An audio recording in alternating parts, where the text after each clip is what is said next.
Hai Sobat Rebahan, selamat datang di channel hiburan Kamu Rebahan. Admin akan membacakan kelanjutan sebuah cerita novel yang sangat seru, yang sangat menarik, yang sangat menghibur, yang sangat layak untuk diikuti dari awal hingga akhir. Sebuah cerita novel yang berjudul The Story of Yi-Chen. Tetapi sebelum melanjutkannya, pastikan kalian sudah subscribe channel ini dan aktifkan lonceng notifikasinya agar tidak ketinggalan jika admin upload video terbaru. Jika kalian menyukai cerita seperti ini, jangan lupa like. Jika berkenan, share juga ke teman-teman lainnya agar teman-teman lainnya juga mendapatkan informasi dan hiburan di channel ini. Baik, kita lanjutkan di part ke-559 bertepatan dengan bab ke-2758.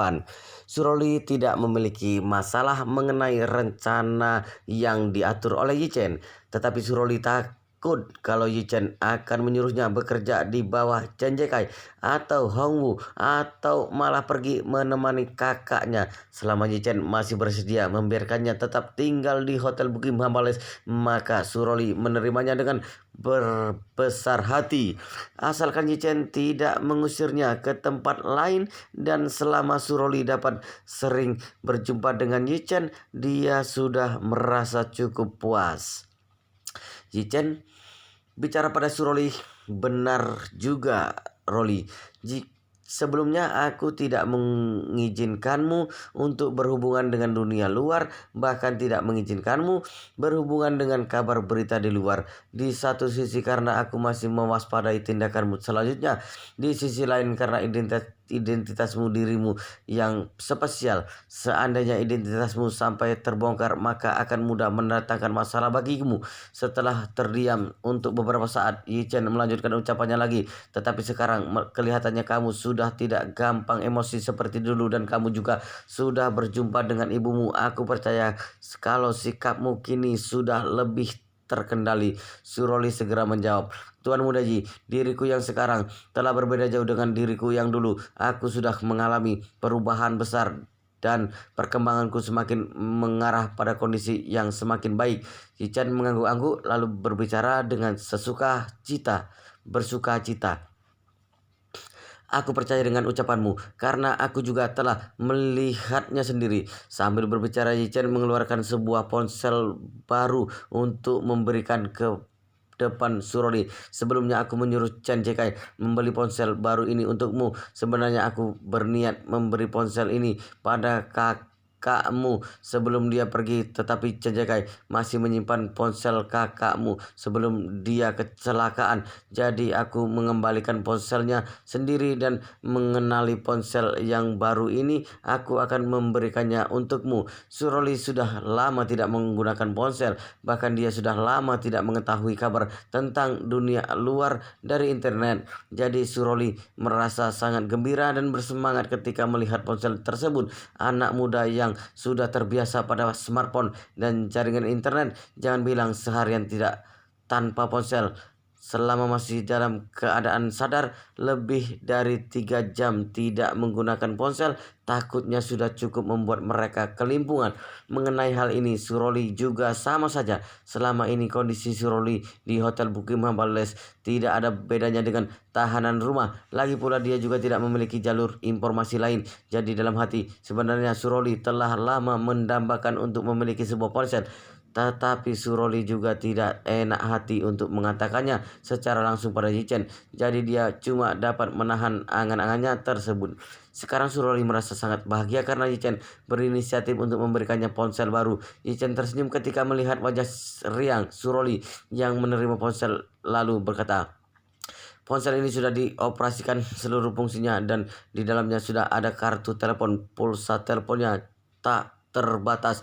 Kamu dapat menggunakannya untuk meneleponku, atau menelepon ibumu, atau menelepon Chen Jekai. Usahakan untuk tidak menghubungi orang lain. Selain itu, karena kamu telah memiliki ponsel ini, jadi kamu juga bisa mengetahui apa yang terjadi di dunia luar. Jika kamu merasa bosan, kamu juga bisa menggunakannya untuk melihat berita atau sekedar menonton series. Jadi kamu tidak akan merasa bosan. Suroli berbicara dengan mata memerah. Tuan Muda Ji, aku sangat berterima kasih kepada Anda. Selama beberapa hari ini, aku sering bermimpi menggunakan ponsel. Sudah lama sekali aku ingin memiliki sebuah ponsel. Yi Chen mengangguk-angguk sambil berkata, sebelumnya aku memang masih kurang mempercayaimu. Jadi aku tidak berani membiarkanmu memiliki cara untuk berhubungan secara langsung dengan dunia luar. Aku harap kamu juga dapat memahaminya. Suroli segera mengangguk dan berkata, Tuan Muda, tenang saja, aku dapat memahaminya. Baiklah kalau begitu, ucap Yi Chen sambil tersenyum lalu berkata, selain itu aku ingin mengabari sebuah berita baik padamu. Suroli segera bertanya, ada berita baik apa? Yi Chen segera menjelaskan, kata ibumu, kali ini ada 11 orang dari keluarga He, termasuk ibumu sendiri yang akan datang kemari. Dari 11 orang tersebut, hanya ibumu satu-satunya wanita yang ikut. Aku berencana menggunakan alasan karena dia seorang wanita jadi tidak leluasa tinggal bersama dengan banyak pria. Jadi aku tidak berencana menyuruhnya tinggal di villa dan aku akan menyuruhnya tinggal di hotel Buckingham Palace. Kemudian Yi Chen melanjutkan ucapannya, untuk detailnya aku berencana untuk menyuruhnya tinggal sekamar denganmu. Benarkah? Suroli tampak sangat antusias ketika mendengar ucapan Yi Chen. Suroli awalnya mengira karena ibunya datang bersama kakeknya dan anggota lain jadi tidak akan leluasa untuk berjumpa dengan dirinya, apalagi setiap kali ibunya datang menemuinya selalu ada ancaman identitas Suroli akan terbongkar. Suroli sendiri tidak mencemaskan keselamatannya, tetapi dia cemas jika identitasnya terbongkar, maka akan membawa masalah bagi Yi Chen. Sekarang Yi Chen berencana untuk mengatur agar Suroli dapat tinggal sekamar dengan ibunya. Hal ini sama saja dengan kejutan yang paling membahagiakan bagi Suroli. Yi Chen tersenyum ramah sambil menjawab, aku tidak mungkin membohongimu. Nanti malam mereka akan segera tiba. Aku akan segera mengaturnya. Kamu cukup menunggunya dengan tenang. Suroli tak dapat menahan kegembiraannya lalu bicara dengan hormat, terima kasih Tuan Muda Yi. Yi Chen melambaikan tangan, hanya masalah kecil, tidak perlu berterima kasih padaku. Yi Chen melihat jam lalu berkata, baiklah, aku tidak berbicara denganmu lagi. Aku akan pergi mencari Chen Jekai dan Hongwu untuk menjelaskan beberapa hal kepada mereka agar mereka juga dapat bersiap-siap. Kemudian Yi Chen berdiri sambil berkata, aku pergi dulu.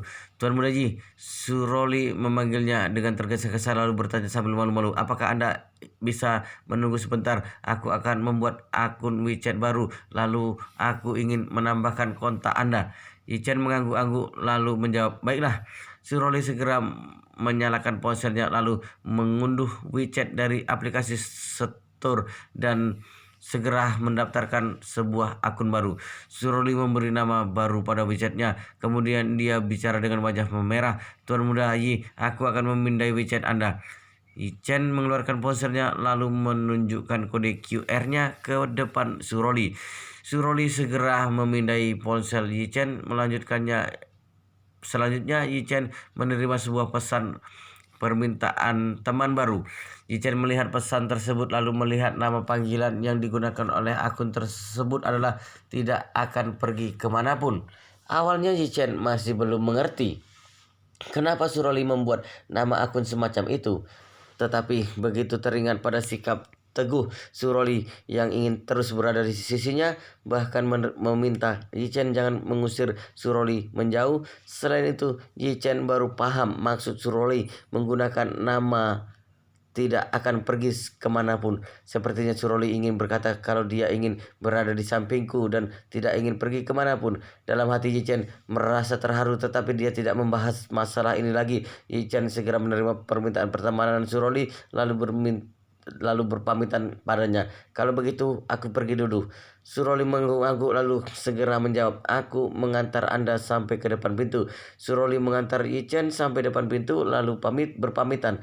Kali ini Setelah berbincang dengan Suroli membuat Yi Chen menyadari sikap teguh dan kelembutannya, dua sifat yang bertolak belakang tetapi dapat dengan alami dan selaras muncul dalam tubuh seseorang. Hal ini cukup membuat Yi Chen terkejut. Dan Yi Chen semakin mengakui kemampuan Suroli. Di dalam hatinya, di sekitar Yi Chen ada banyak pengikut yang rela mati deminya. Tetapi di antara semua orang itu, kemampuan Suroli adalah yang paling kuat. Meski kemampuan Suroli masih jauh darinya, tetapi dalam hati Yi Chen ada sebuah perasaan akrab yang hanya ada untuk Suroli. Sebenarnya Yi Chen merasa Suroli dan dirinya sendiri adalah tipe orang yang sama. Mereka berdua adalah orang aneh di mata orang biasa. Mereka selalu berlari ke arah yang berbeda dari orang pada umumnya. Satu-satunya perbedaan di antara mereka adalah Yi Chen telah berlari lebih jauh dari Suroli. Yi Chen segera melaju ke kantor Chen Jekai. Setelah meninggalkan kamar Suroli, Chen Jekai melihatnya masuk, segera bertanya, "Tuan muda, apakah Anda telah selesai berbincang dengan Nona Su?" "Sudah selesai," jawab Chen Jekai. Jawab Yi Chen sambil mengangguk, lalu berkata, "Chen Jekai, telepon Hongwu dan suruh dia segera datang kemari secepatnya. Ada tugas untuk kalian berdua." Hongwu segera melepaskan seluruh pekerjaannya dan segera datang ke Hotel Buckingham Palace. Begitu mendengar ada masalah penting yang ingin Yi Chen bicarakan, begitu Hongwu masuk ke kantor Chen Jekai, dia segera bertemu dengan Yi Chen. Lalu Hongwu bertanya dengan hormat pada Yi Chen, "Master Yi, apakah Anda ada perlu mencariku?" Yi Chen melambaikan tangan padanya lalu tersenyum sambil berkata, "Kemarilah Hongwu, duduk dulu baru kita mulai berbicara." Selesai menyapa Hongwu, Yi Chen segera memanggil Chen Jekai, "Kamu juga duduklah." Chen Jekai dan Hongwu duduk bersebelahan di depan Yi Chen. Kemudian Yi Chen mulai berbicara, "Aku sudah sepakat untuk bekerja sama dengan keluarga He. Sejak hari ini, keluarga He akan mengirim 10 orang petarung terbaik mereka untuk datang ke Jinling dan siap mendengarkan perintahku setiap saat." Chen Jekai segera bicara dengan riang, "Tuan muda, ini adalah hal yang sangat baik. Jika ada petarung hebat dari keluarga He juga dapat dianggap sebagai perlengkap dariku dan Hongwu.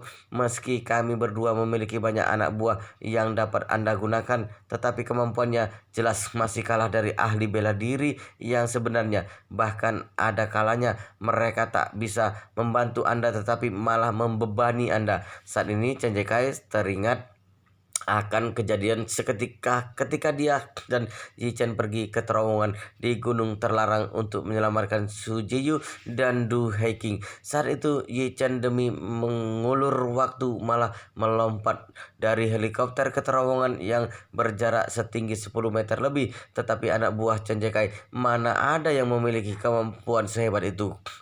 Meski saat itu sudah menggunakan tali pengaman, tetapi karena harus memperhitungkan arah pelemparan, memeriksa keadaan dan strukturnya, serta persiapan turun, semua proses tidak boleh ada yang kurang. Jadi mereka terlambat turun 1 menit dari Yi Chen. Tetapi ketika mereka masuk ke dalam terowongan, malah sudah melihat Yi Chen menyelesaikan semua bahaya yang ada. Selain itu, kejadian ketika menolong He Ji-kyu di Suriah 2 hari yang lalu, Yi Chen dengan kemampuan luar biasa lompat dengan parasut berhasil menyelinap masuk ke markas yang dijaga ketat oleh tentara Hamid. Saat itu Chen Jekai dan anak buahnya juga tidak ada yang turun tangan untuk ikut membantu Yi Chen.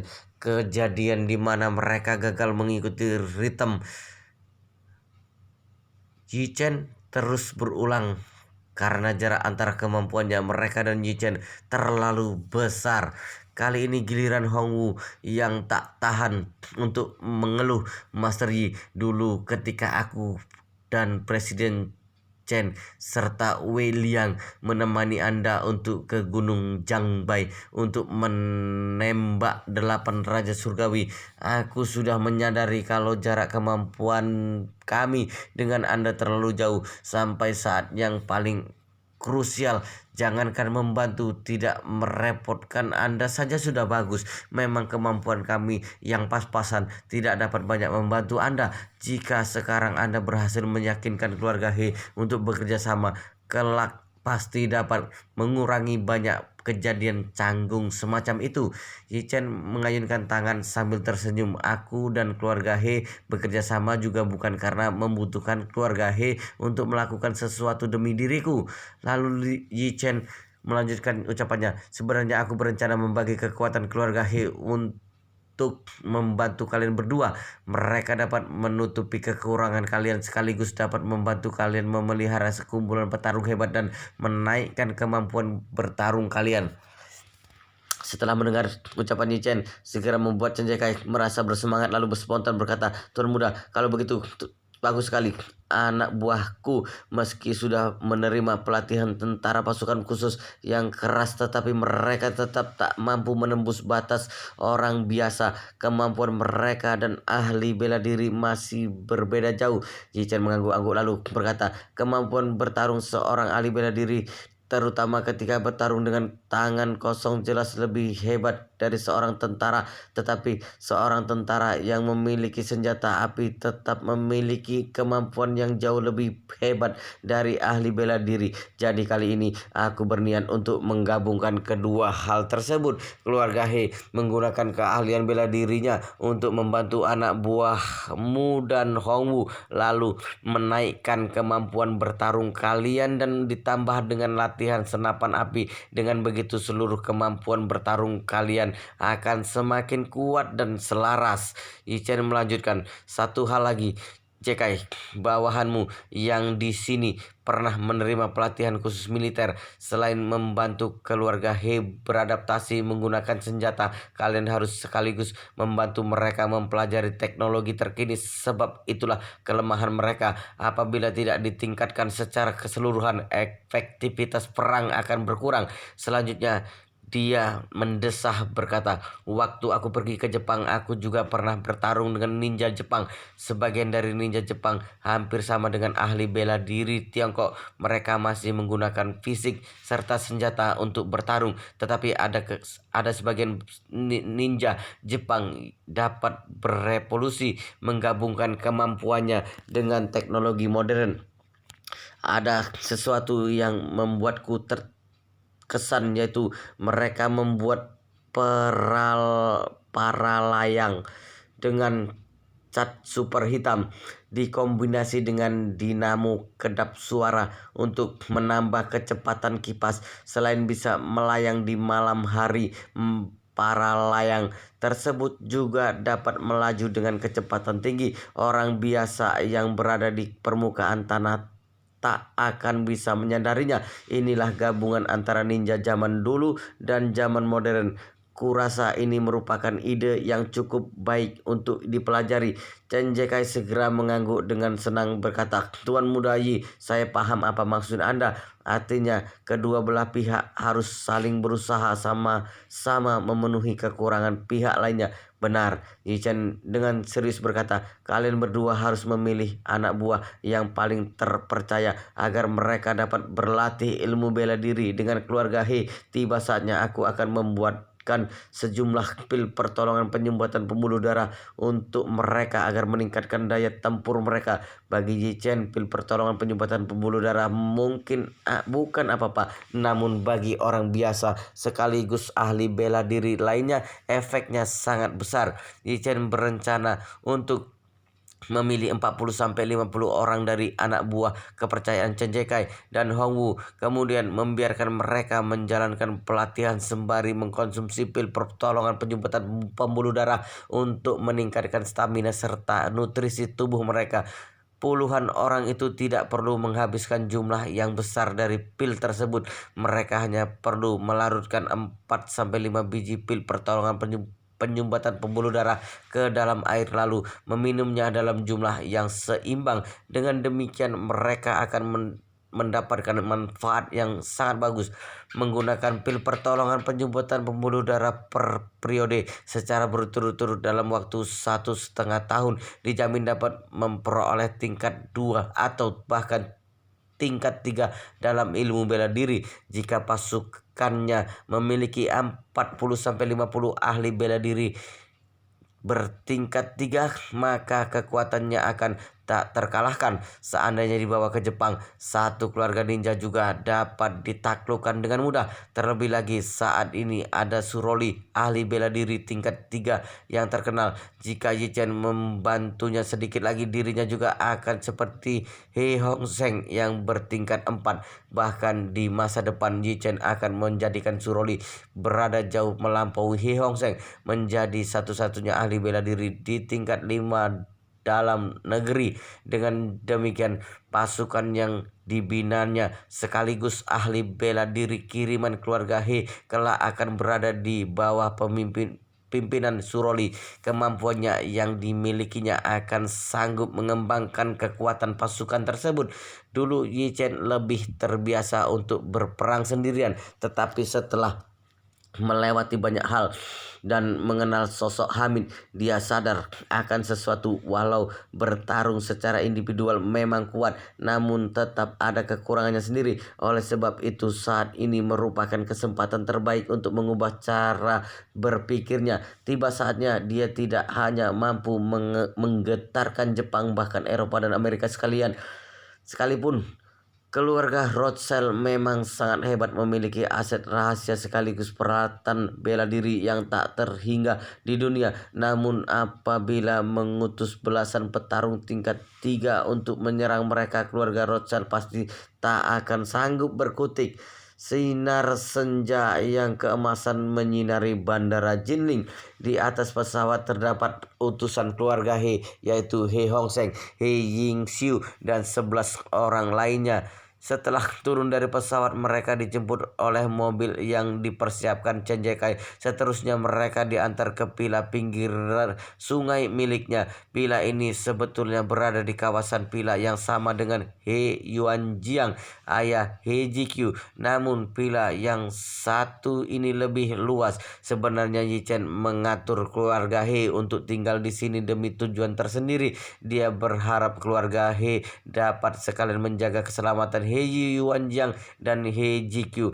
Dengan adanya keluarga He yang tinggal di sini, seandainya ada musuh yang hendak menyerang keluarga ayah dan putri itu, mereka tak akan punya kesempatan untuk mundur. Kini Yi Chen, Chen Jiekai, dan Hongwu sudah menunggu di dalam villa. Saat mobil-mobil itu tiba, langit masih belum gelap sepenuhnya. Anak buah Chen Jiekai membawa He Hong Seng, He Yingxiu, serta anggota keluarga He lainnya memasuki villa. Yi Chen bersama Chen Jiekai dan Hongwu keluar menyambut mereka. Ketika bertemu Yi Chen, He Yingxiu memberi hormat kepadanya. "Tuan Muda Yi, apa kabar?" Yi Chen tersenyum dan berkata, "Nona He tidak perlu begitu sungkan. Kelak panggil saja aku Yi Chen. Itu nama mungkin. Itu mana mungkin." He Hong Seng yang berdiri di samping ikut berkata, "Tuan Muda Yi adalah penyelamat keluarga He, merupakan calon pimpinan keluarga He. Kita tetap harus menjaga tata krama yang ada." Usai berbicara, dia memberi salam dengan cara bersoja di depan Yi Chen. "Tuan Muda Yi, nama saya He Hong Seng, pemimpin keluarga He. Atas nama seluruh keturunan keluarga He, saya ingin mengucapkan terima kasih kepada Anda sekaligus mengabdikan diri kepada Anda." Yi Chen segera melangkah ke depan, memapah kedua lengan He Hong Seng dengan serius berkata, "Tuan Besar He, tidak perlu memberi hormat begini. Saya masih muda, tak sanggup menerima penghormatan sebesar ini dari Anda.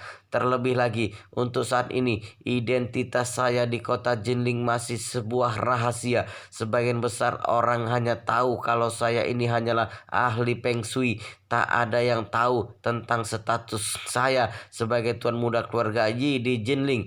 Jika kalian selalu memanggil saya Tuan Muda Yi, sebaliknya akan membeberkan identitas saya. Sebaliknya langsung memanggil nama lengkap saya, Yi Chen." He Hong Seng terlihat kaget. Sekejap dirinya langsung terbata-bata. Ini setelah menerima bantuan yang besar dari Tuan, mana mungkin saya berani bersikap selancang itu. Bila para leluhur tahu akan hal ini, saya tak akan bisa memikul tanggung jawab itu. Hong Wu yang berada di samping terkikih dan berkata, Tuan Besar He, bagaimana kalau Anda mengikuti cara kami di depan umum? Kami selalu memanggil Tuan Muda Yi dengan sebutan Master Yi. Lagi pula namanya itu sangat terkenal di kota Jinling. Master Yi? Hong Seng spontan mengulanginya. Benar. Hong Wu tersenyum. Semua orang tahu betapa hebatnya Master Yi, terutama di kota Jinling ini. Usai mendengarnya, Hong Seng langsung menganggukkan kepala dan menyalam Hong Wu. Terima kasih atas saranmu. Kalau begitu, kelak aku juga akan memanggil beliau dengan sebutan demikian. Yi Chen jadi besar kepala mendengarnya. Selama ini orang-orang di sekitarnya selalu memanggilnya Master Yi. Kepalanya sudah pusing 7 keliling dibuatnya. Namun jika dipikir-pikir sebutan tersebut juga bukan masalah baginya. Lagi pula dia sudah terbiasa mendengarnya. Jadi telinganya sudah lumayan kebal. Pada akhirnya dia hanya bisa tersenyum kepada Hong Seng sambil berkata, bila Anda tetap bersikeras maka saya juga tidak akan melarangnya. Hong Seng memberi salam. Saya memberi hormat kepada Master Yi. Setelah mendengarnya, seluruh anggota keluarga He turut melakukan hal yang serupa. Yi Chen mengangguk dan berkata, kita sudahi saja menyangkut tata krama ini. Sebaiknya kita bicarakan hal yang penting. Sembari berkata, Yi Chen menunjuk ke depan pila yang menghadap tepi sungai. Tuan Besar He, saya secara khusus mempersiapkan pila ini untuk kalian. Terdapat kamar yang akan kalian huni sehari-hari, sekaligus tempat pelatihan yang bisa kalian gunakan. Rumah ini sangat luas, kamarnya juga banyak. Lantai 1 sudah terhubung, jadi ruangan cukup luas untuk berlatih. Jika masih butuh perlengkapan yang lainnya, kalian bisa langsung beritahu Jekai. Dia akan mempersiapkan semuanya untuk kalian. Hong Seng buru-buru menjawab, Master Yi, Anda terlalu sungkan. Sebenarnya kami tidak keberatan bila harus tinggal di asrama biasa. Untuk kebutuhan sehari-hari kami tidak punya banyak permintaan. Yi Chen dengan senyum berkata, saya bekerja sama dengan keluarga He bukan untuk menyiksa kalian. Bagaimanapun juga kalian sudah jauh-jauh kemari, tentu saja saya tidak bisa menyuruh kalian bekerja setiap hari. Kelak kalian harus punya waktu untuk menikmati hidup, terutama dalam kegiatan berlatih. Jika menyiapkan tempat tinggal tanpa area pelatihan itu sama saja merenggut hak kalian untuk berkembang. Ucapan Yi Chen membuat seluruh anggota keluarga He merasa amat tersentuh saat bekerja sama dengan keluarga Su. Sebelumnya mereka sama sekali tidak mendapatkan perlakuan sebaik ini. Keluarga Su memperlakukan mereka layaknya budak yang bekerja 24 jam sehari. Bahkan saat jam tidur, mereka akan diperintahkan untuk segera bertugas setiap saat tanpa peduli dengan kebebasan mereka. Pada hari biasa, meski bukan hari khusus, masing-masing dari mereka juga bertugas untuk melindungi seseorang. Jadi mereka selalu bersembunyi di kegelapan, senantiasa melakukan pekerjaan yang telah ditentukan, sama sekali tak punya waktu untuk mengasah kemampuan sendiri. Sejak awal, Suroli adalah bagian dari generasi keluarga He, merupakan bibit terunggul di antara mereka, tetapi dirinya adalah putri haram Su Shaodao. Ditambah lagi, Su Shaodao membutuhkan seorang pengawal pribadi yang kuat. Ketika usia Suroli menginjak 18 tahun, dia pun meninggalkan kampung halamannya dan menjadi pengawal sang ayah. Bertahun-tahun menjadi pengawal, kemampuannya tidak mengalami kemajuan. Alasannya karena tidak punya waktu pribadi ataupun waktu untuk berlatih. Oleh sebab itu, Yi Chen mempersiapkan sebuah pila untuk keluarga He. Tujuannya agar mereka dapat bebas berlatih setiap harinya, bahkan menugaskan mereka agar terus menjalankan pelatihan standar, meningkatkan kemampuan sendiri menjadi lebih baik dari yang sebelumnya. Hal ini sangat berbanding terbalik dengan perlakuan keluarga Su terhadap mereka. Saat itu pula Yi Chen menambahkan, Chen Jekai dan Hong Wu adalah orang kepercayaan saya. Mereka memiliki anak buah yang teguh dan dalam berkelahi, tetapi tidak ada yang pernah mempelajari ilmu bela diri. Kesimpulannya, teknik bertarung mereka lebih kurang. Jadi kelak saya perlu bantuan Tuan Besar He dan yang lainnya untuk membina kemampuan mereka menjadi lebih tinggi. Usai mendengarnya, Hong Seng langsung menjawab, dengan penuh keyakinan, Master Yi, tenang saja. Anda sudah banyak membantu keluarga He. Saya pasti akan melakukan tugas ini sebaik mungkin. Walau teknik tinju ninja milik keluarga kami tidak begitu sempurna, tapi akan sangat berguna bagi orang baru. Saya akan mengajarkan teknik tinju ninja kepada mereka, berusaha meningkatkan kemampuan mereka. Perkataan He Hong Seng membuat semua anggota keluarga He ternganga, kecuali He Yingxiu. Ucapan tertuan besar He sama saja ingin menyerahkan pusaka paling berharga dalam keluarga mereka kepada orang luar. Tinju ninja milik keluarga He adalah jurus rahasia yang sudah ada sejak ratusan tahun silam, merupakan pilar pendiri keluarga ini. Jika disebarluaskan begitu saja, kelak akan sangat berpengaruh terhadap masa depan keluarga mereka. Akan tetapi walaupun semuanya merasa cemas, tak ada satupun yang berani membantah, sebab ketika putra sulung keluarga mereka He Ying Kuan bersama kelompoknya berkhianat, orang-orang yang berada di sini mati-matian mengikuti He Hong Seng hingga kemari. Meski terkadang tidak begitu paham dengan tindakannya, tetapi tak ada yang berniat untuk menyangkalnya.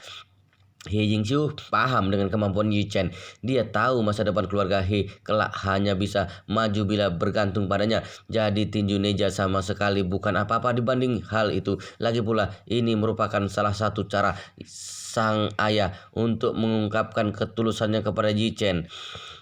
Yi Chen tak menyangka He Hong Seng akan langsung menyetujui permintaannya tersebut, bahkan rela membagikan tinju ninja keluarga He yang berharga. Berdasarkan pemahamannya terhadap Suroli, wanita itu tidak mungkin menggunakan ponsel pemberian darinya lalu membeberkan rencana Yi Chen yang mungkin dapat membantu keluarganya untuk membentuk tinju ninja yang utuh kepada keluarganya. Maka dari itu dapat dilihat bahwa He Hong Seng memang sangat bersyukur kepada Yi Chen, sekaligus mampu menentukan pilihan yang terbaik bagi keluarganya.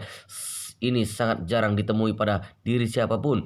Sejak zaman feodalisme Tiongkok sampai sekarang, ada banyak teknik serta keahlian penduduk lokal yang pada akhirnya harus punah.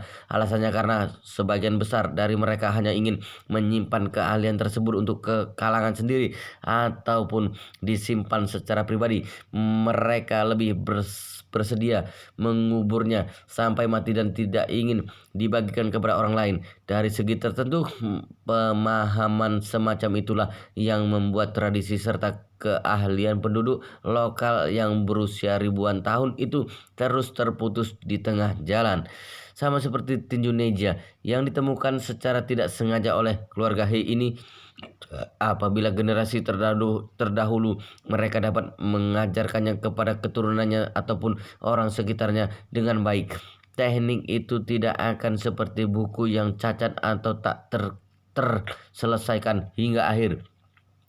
Hal-hal inilah membuat Yi Chen sangat kagum dengan sikap He Hong Seng. Pada akhirnya Yi Chen bersoja padanya dengan serius berkata, "Setelah mendengar ucapan dari Tuan Besar He, saya merasa sangat tenang. Kuharap seterusnya Anda dapat membantu saya membina sejumlah petarung bela diri yang handal. Di tempat kami ini ada sebagian mantan tentara ahli dalam menggunakan senjata api. Mereka memiliki pengalaman yang banyak dalam menggunakan peralatan, melakukan penyamaran, penyusupan, dan lain sebagainya. Bila ada anggota keluarga He yang tertarik, kalian juga bisa saling belajar. Dengan bersatunya ilmu tradisional dan modern, kelak daya tempur kita akan bertambah kuat." Sesudah mendengarnya, He Hong Seng tampak bersemangat. "Itu sangat bagus. Sebenarnya dari dulu kami juga punya pemikiran yang serupa. Waktu itu kami pernah membahasnya dengan pemimpin keluarga Su, tapi beliau sangat takut bila melihat kami terlalu menguasai senjata api otomatis serta peralatan teknologi canggih lainnya. Mereka tak membiarkan kami menyentuhnya, jadi kami selalu tak punya kesempatan untuk mempelajarinya. Lagi pula, izin pengendalian senjata pada zaman sekarang terbilang cukup ketat. Di dalam pasukan pengawal keluarga Su dan keluarga Yi memang terdapat sebagian mantan tentara yang handal. Namun persoalan persenjataan memang sedikit sulit untuk diupayakan bila tak punya koneksi maupun decking yang besar. Masalah ini tak akan terselesaikan dengan mudah. Meski keluarga He adalah klan bela diri yang terbaik, tetapi mereka tak sanggup mengadakan pelatihan senjata modern kepada seluruh anggota keluarga yang ada. Jika tak punya bantuan dari orang yang berpengaruh, itu akan sulit untuk diwujudkan. Sebaliknya, kondisi di tempat Yichen lebih baik sebab Chen Jekai adalah tokoh penting yang berpengaruh besar dalam negeri ini. Dia dapat menemukan cara untuk menyelesaikan permasalahan izin senjata, andai pun situasinya tak dapat dikendalikan. Bukankah Yichen masih punya Hamid, si teman barunya di Suria? Jika Chen Jekai tak memungkinkan, Yichen dapat mengirim mereka ke tempat Hamid untuk menjalani pelatihan tertutup selama beberapa waktu. Kemungkinan mereka juga dapat mengikuti perang secara langsung untuk mengasah kemampuan tempur mereka. Saat memikirkan hal tersebut, Yichen pun berkata pada He Hongseng, "Aku akan meminta Jekai untuk mengurus masalah ini secepat mungkin." Usai berbicara, dia berbalik badan dan berbicara pada Chen Jekai. "Jekai, temukan sebuah tanah di pinggiran kota Jinling. Kita bangun sebuah markas pelatihan pribadi." Chen Jekai segera menjawab, "Baik, Tuan Muda Ji. Besok saya akan mulai mencarinya." Yichen mengangguk, kemudian berkata pada He Hongseng, "Tuan Besar He, mari masuk dan melihat-lihat keadaan dalam rumah. Bila ada yang kurang puas, silakan katakan pada kami." He Hongseng buru-buru membalas, "Master Yi, terlalu sungkan. Villa besar ini sudah cukup mewah untuk kami. Meski harus tinggal di pondok yang bobrok, kami juga sudah merasa bersyukur." Yichen tertawa, "Itu tidak mungkin. Mari kita masuk." Yichen yang meminta Chen Jekai membeli villa ini, penghuni sebelumnya adalah orang yang kaya raya, jadi dekorasi serta perabotannya termasuk di atas rata-rata dibanding dengan kediaman tua keluarga He di kota Mu. Tentu saja villa ini jauh lebih megah. He Hongseng amat bersyukur kepada Yichen sebab dirinya bahkan telah menyiapkan kamar yang terpisah bagi masing-masing anggota keluarga mereka. Yichen berkata pada He Yingxiu, "Oh ya, Nona He, kali ini rombongan kalian semuanya pria. Sepertinya tinggal di sini akan sedikit tidak nyaman untukmu." Kebetulan Jekai bertanggung jawab atas hotel Buckingham Palace. "Bagaimana kalau dia mempersiapkan sebuah kamar untukmu di sana?" Setelah mendengarnya, He Yingxiu paham bahwa Yichen hendak mengatur tinggal bersama putrinya Suroli. Tentu saja dia sangat bersedia. Bahkan dirinya sudah tak sabar lagi untuk berjumpa dengan sang putri. Dia pun mengiyakan dengan penuh syukur, berkata, "Terima kasih, Master Yi." Yichen tersenyum, "Sama-sama." He Hongseng yang mendengarnya dari samping turut mengungkapkan rasa terima kasih. "Master Yi benar-benar baik hati. Memang tidak begitu cocok bila He Yingxiu tinggal bersama kami. Terlebih lagi dia punya cacat fisik dan tidak leluasa untuk berjalan ke sana kemari. Jika tinggal di dalam hotel, dia juga bisa lebih santai. Saya sangat berterima kasih pada Anda." Yichen mengangguk-angguk kemudian berkata pada He Yingxiu, "Nona He, kebetulan nanti aku mau ke Hotel Buckingham Palace. Kamu ikut saja denganku."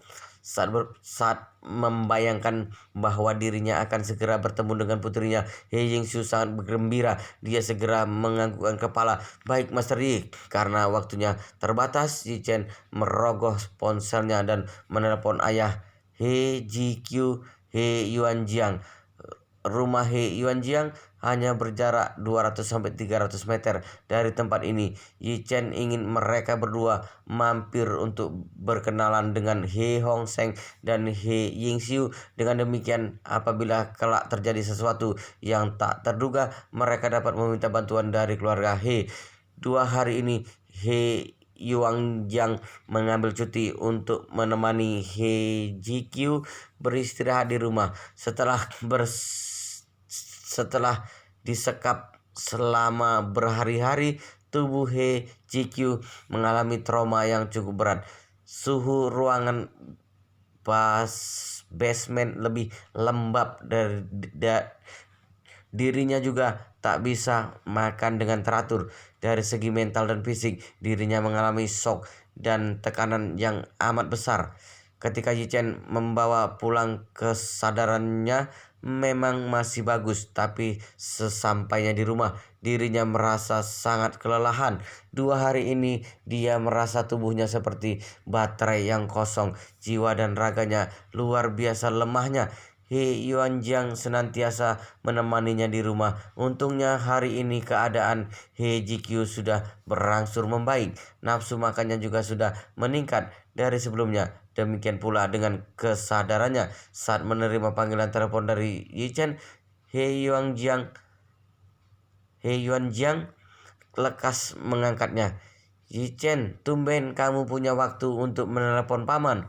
Yichen tertawa. Paman He, aku kebetulan lagi di sekitar wilayah rumahmu. Ada beberapa temanku yang pindah ke sini. Aku datang untuk membantu sebentar karena aku pikir paman dan He GQ juga tinggal di sekitar sini. Aku ingin memperkenalkan kalian semua. Apakah saat ini paman ada di rumah? He Yuanjiang segera menjawab, aku lagi di rumah. JJQ juga di sini. Tapi 2 hari ini kondisinya baru membaik. Sebaiknya dia jangan keluar dulu. Aku saja yang mencarimu. Bagaimana? Boleh. Yichen tentu saja tak keberatan. Sekarang aku ada di gedung Pilak nomor 32. Jika tak berhalangan, paman datang sebentar. Teman-temanku di sini semuanya ahli bela diri yang handal. Kelak bila ada masalah bisa langsung mencari bantuan mereka. Usai mendengarnya, He Yuanjiang paham kalau ini adalah maksud baik dari Yichen yang harus diterimanya. Dirinya amat bersyukur dan menantikannya. Kalau begitu kamu tunggu sebentar di sana. Sekarang juga aku akan berangkat.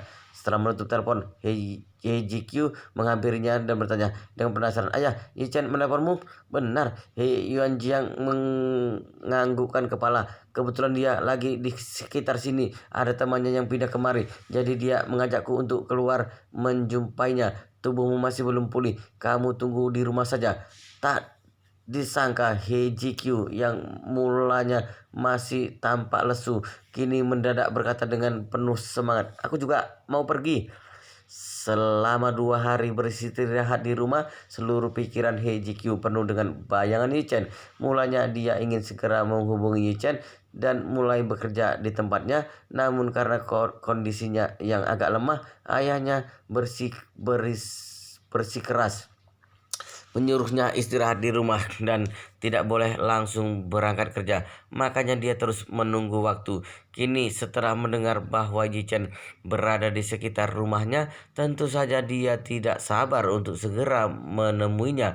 Padahal He Yuanjiang sudah meminta putrinya itu untuk istirahat di rumah. Tetapi saat melihat dirinya yang begitu berantusias untuk keluar, He Yuanjiang tak lagi menghalanginya. Kalau begitu kamu cepat ganti baju. Yichen sedang menunggu kita. Baik, ucap HJQ dengan girang. Dirinya terlihat penuh semangat yang berapi-api. Kemudian berbalik badan dan masuk ke dalam kamarnya. Dia memilih pakaian yang paling cantik untuk dikenakan. Saat melihat mukanya yang sedikit pucat, dia segera merias mukanya dalam waktu yang singkat. Setelah keluar dari kamar, dirinya sudah tak sama lagi dengan HJQ yang sebelumnya.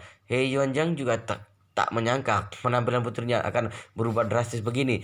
Firasatnya terasa janggal. Entah apa yang tengah dipikirkan He Jikyu saat ini. Mereka berdua sama-sama berangkat dari rumah. Beberapa menit kemudian keduanya tiba di villa yang dimaksud Yichen. Ketika masuk ke dalam villa, mereka melihat Yichen tengah berbincang dengan He Hongseng serta He Yingxiu di tengah ruangan. Yichen melihat kedatangan He Yuanjiang dan He Jikyu dengan senyum berkata, Tuan Besar He, Nona He akan berkenalan.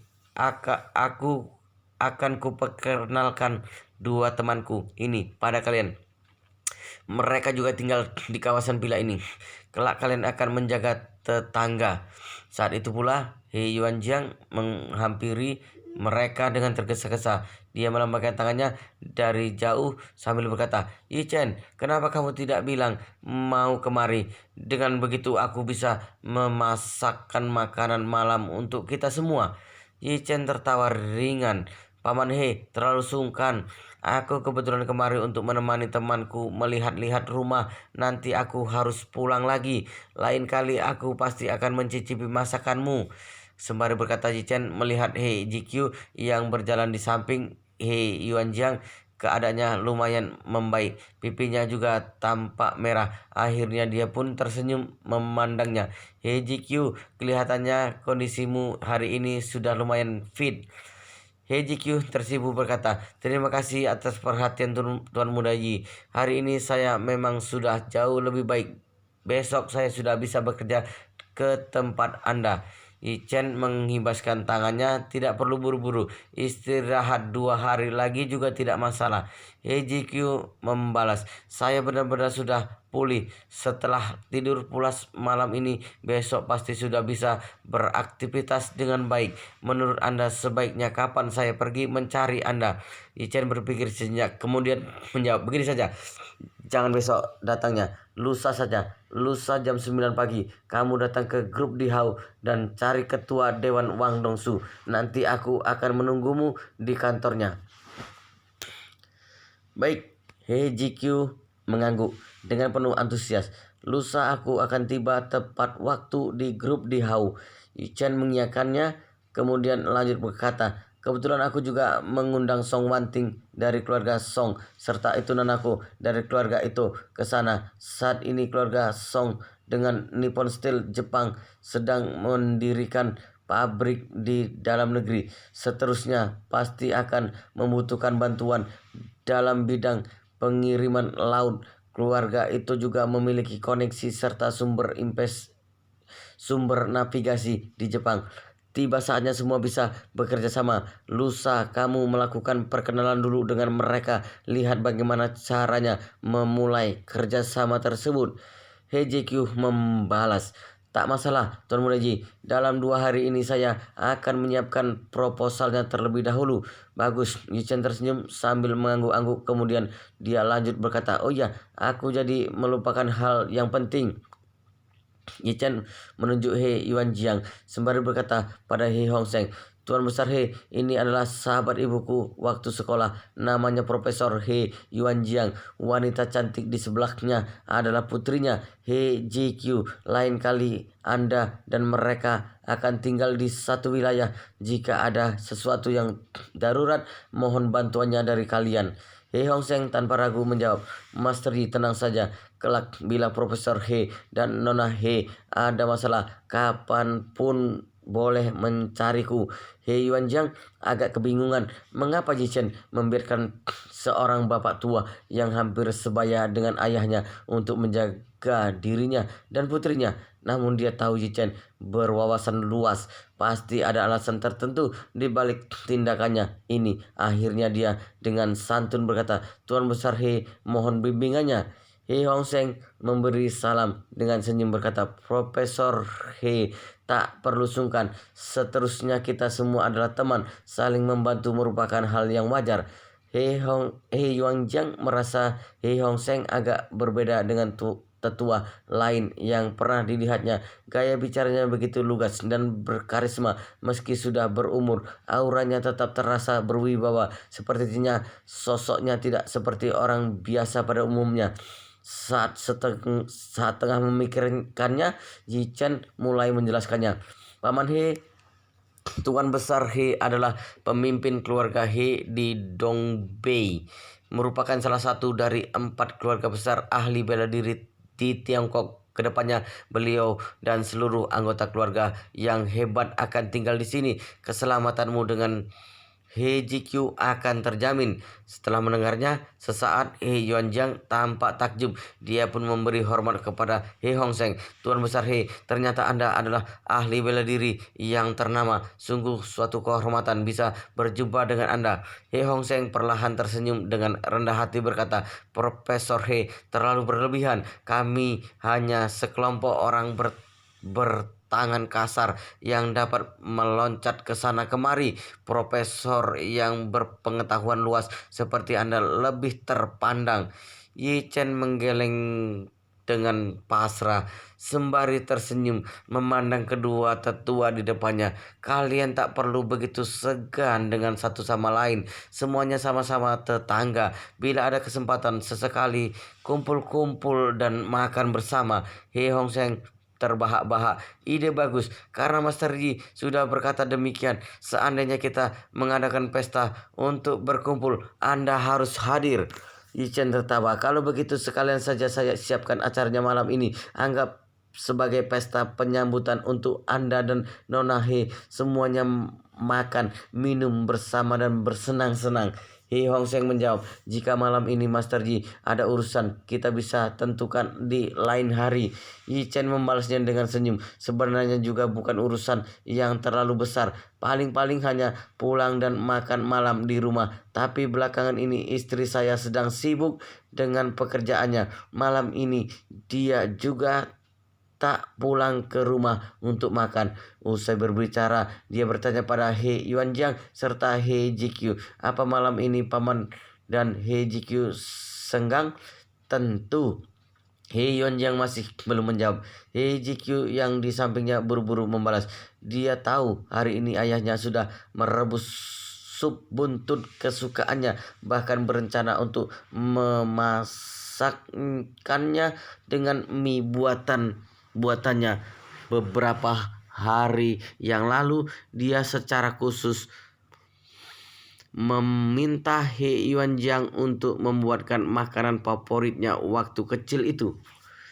Akan tetapi tawaran dari Yi Chen untuk makan bersama jauh lebih menggiurkan. Apabila He Yuanjiang menolaknya, bukankah itu akan sangat disayangkan? Setelah mendengar jawaban He Jikyu yang kegirangan, He Hong Seng agak terkejut. Hatinya pun terasa nyeri. 2 hari yang lalu dia baru menyadari kekaguman putrinya terhadap Yi Chen. Sebenarnya itu adalah hal yang normal, tetapi hari ini dia semakin yakin kalau He Jikyu benar-benar menyimpan perasaan pada Yi Chen. Waktu itu He Hong Seng otomatis merasa gundah, sebab Yi Chen adalah pria yang sudah beristri. Keduanya sama sekali tak berjodoh. Kini perilaku sang putri makin membuat firasatnya tidak enak. Saat memikirkannya, He Hong Seng tak kuasa menahan desahannya.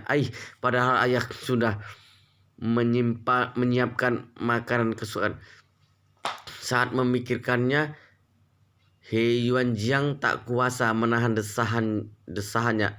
Padahal ayah sudah menyiapkan makanan kesukaanmu seharian ini. Tampaknya suatu saat aku memang harus mengikhlaskan hari di mana diriku akan ditinggal oleh putriku.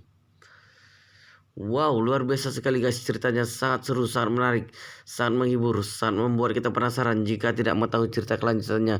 Tetapi sepertinya di bab ini, di video ini sampai di sini dulu, dan kita akan lanjutkan di bab berikutnya di video selanjutnya.